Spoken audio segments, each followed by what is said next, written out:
మహాగణుడ, మహోన్నతుడ, సర్వాధికారి, సర్వసృష్టికర్త అయిన దేవ, దేవ యొక్క మధ్యాహ్న కాల సమయం దేవ తండ్రి, ఈ రీతిగా ప్రభువ దేవ ఈ క్లాస్లో ఉండి ప్రభువ తండ్రి యొక్క వాక్యం నేర్చుకుని మీకు కృప చూపించారు దేవ ఇప్పుడైతే ప్రభువ తండ్రి మేము కూడా ప్రకటిస్తూ ఉండగా ప్రభువ మీరు నాకు తోడైన ప్రభువ దేవ మీ మాటలుగా చెప్పించండి ప్రభువ దేవ మేమైతే నిమిత్త మాత్రం ప్రభువ దేవ మీరే మాకు సహాయకుడు అయి ఉండి దేవ ముందుకు నడిపించమని నజరేయుడైన క్రీస్తులో ప్రార్థించి వేడుకుంటున్నా ప్రభు తండ్రి.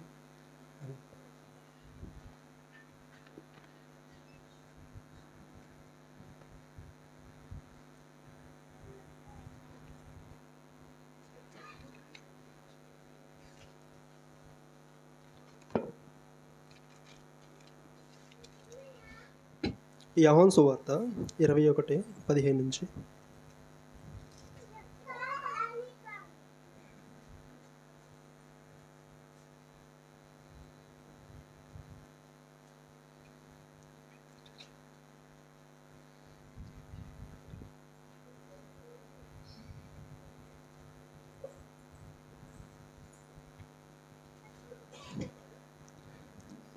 సీమోను పేతును చూచి, యోహాను కుమారుడైన సీమోను, వీరికంటే నీవు నన్ను ఎక్కువగా ప్రేమిస్తున్నావా అని అడగగా, అతడు అవును ప్రభువా, నేను నిన్ను ప్రేమించుచున్నాను, నీవు ఎరుగునని ఆయనతో చెప్పాను. యేసు, నా గొర్రెపిల్లను మేపము అని ఆయనతో చెప్పాను. మరలా ఆయన, యోహాను కుమారుడైన సీమోను, నన్ను ప్రేమించుచున్నావా అని రెండోసారి అతన్ని అడగగా, అతడు అవును ప్రభువా, నేను నిన్ను ప్రేమించుచున్నాను, నీవు ఎరుగుదు అని ఆయనతో చెప్పాను. ఆయన, నా గొర్రెలను కాయము అని చెప్పాను. మూడోసారి యోహాను కుమారుడైన సీమోను, నన్ను ప్రేమించుచున్నావా అని అతన్ని అడిగాను. నన్ను ప్రేమించున్నావని మూడోసారి అడిగినందుకు పేతురు వ్యసనపడి, ప్రభువా, నువ్వు సమస్తము ఎరిగిన వాడివి, నిన్ను ప్రేమించుచున్నాను, నీవు ఎరుగుదు అని ఆయనతో చెప్పాను.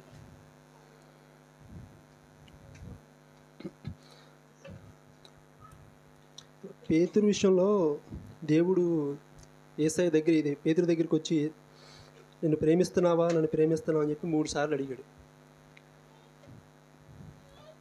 అడగడం ఒక దేవుడు, ఒక పేతురు అయితే సాధారణ వ్యక్తి, దేవుడే యేసయ్య పేతురు దగ్గరికి వచ్చి నన్ను ప్రేమిస్తున్నావా అని చెప్పి అడగాల్సినంత అవసరం లేదు. ఆయన ప్రేమించినా ప్రేమించకపోయినా ఆయనకి నష్టం లేదు, ఎందుకంటే ఆయన దేవుడు. అసలు ఎవరు ఈ పేతురు? ఒకసారి మనం చూద్దాం. మత్తయి సువార్త 4:18.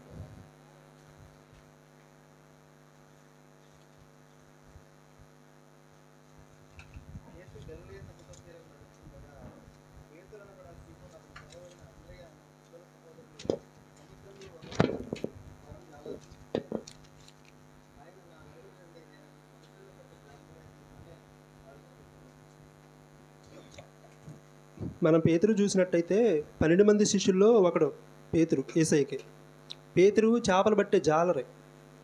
యేసయ్య నన్ను వెంబడించమని చెప్పిన వెంటనే ఆయనకున్న వల అక్కడ పడేసి యేసయ్యను ఆయన చేసే వృత్తి కానీ మొత్తం విడిచిపెట్టేసేసి యేసయ్య అంటే వెళ్ళిపోతాడు.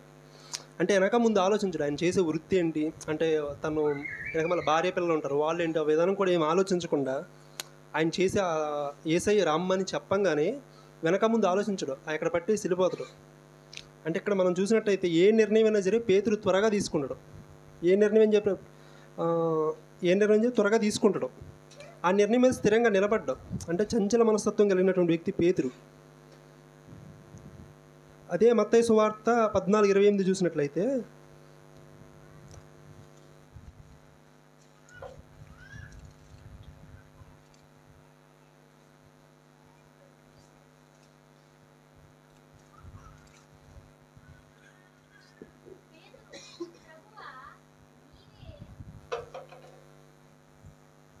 పేతురు, ప్రభువా, నీవైతే నేల మీద నడిచి నీ యొద్దకు వచ్చుటకు నాకు సెలవిమ్మని ఆయన తనను.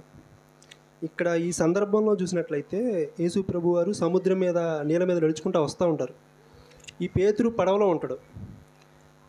ఏమీ ఆలోచించకుండా, దేవా నేను కూడా నీళ్ళ మీద నడవచ్చా అని చెప్పేసి అడుగుతాడు. యేసయ్య సరే అంటాడు. అప్పుడే ఆ నీళ్ళ మీద దిగి 2 అడుగు వేసినప్పటే మళ్ళీ అటు ఇటు చూసి భయపడిపోయి మునిగిపోతాడు. దేవుడు అప్పుడు తిట్టి, అల్పవిశ్వాసి అని చెప్పి తిట్టి చేపట్టుకుని పైకి లేపుతాడు. చేపట్టుకొని పైకి లేపుతారు. ఇలా పేతురు ప్రతి విషయంలో పడిపోవటం, నిలబడటం.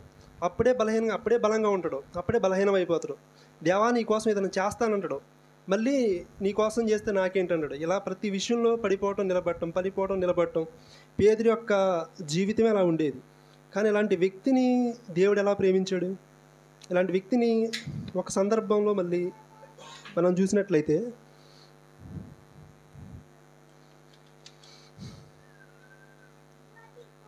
లూకాసువార్త 22:31.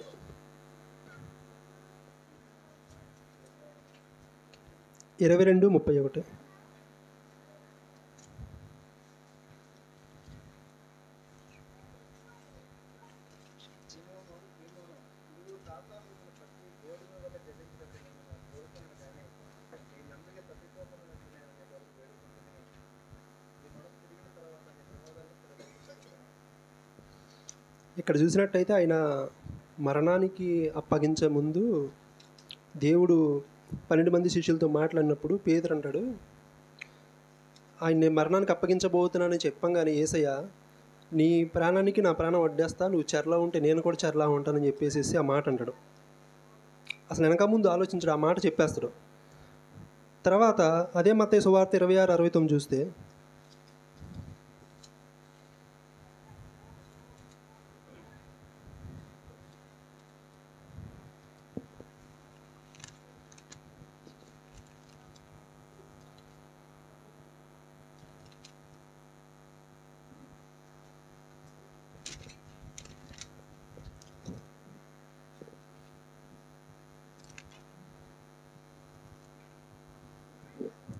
పేతురు వెలుపల కూర్చుండగా ఒక చిన్న అతని వద్దకు వచ్చి, నీవును గలిలయగున యేసుతో ఉంటివి కదా నేను. అందుకు అతడు నేను ఉండలేదని చెప్పి, నాకు తెలియదని అందరూ ఎదుట నేను అందరి ముందే యేసయ్య తెలియదని చెప్పాను. అంతవరకు దేవునితో ట్రావెల్ చేసిన వ్యక్తి, యేసయ్య ప్రియ శిష్యుడు, ఆయన మరణానికి అప్పగించే ముందు దగ్గరలో ఉన్నప్పటికి కూడా ఆయన ఎవరో తెలియదని చెప్పేసి 3 సార్లు అబద్ధం ఆడి పారిపోతాడు. నిజంగా దేవుడు ఆయన పేతురు పరిచయమైన దగ్గర నుంచి దేవుడికి ఆయన ప్రేమ ఎంత మాత్రం తగ్గలేదు. ఆయన శిలువలో మరణించి తిరిగి లేచిన తర్వాత కూడా పేతురుని అలాగే ప్రేమించాడు. ఆయన జారిపోయినా, పేతురు పడిపోయినా సరే, మరలా ఆయన పునరుద్ధరణ తిరిగి లేచిన తర్వాత మరలా పేతురు వద్దకు వచ్చి, నువ్వు నన్ను ప్రేమిస్తున్నావా అని చెప్పేసి అడుగుతాడు. నిజంగా ఎంత గొప్ప ప్రేమ అండి. ఆయన పడిపోయినా, ఆయన జారిపోయినా, ఆయన యేసయ్య మరణకరమైన పరిస్థితిలో ఉన్నప్పటికీ ఆయన ఎవరో నాకు తెలియదని చెప్పినా సరే పేతురుని ఒకే రకంగా ప్రేమించాడు దేవుడు. అట్లాగే మనం కూడా ఏ విషయాల్లో జారిపోయాము, మనం దేవుడికి అప్పగించుకుందాం.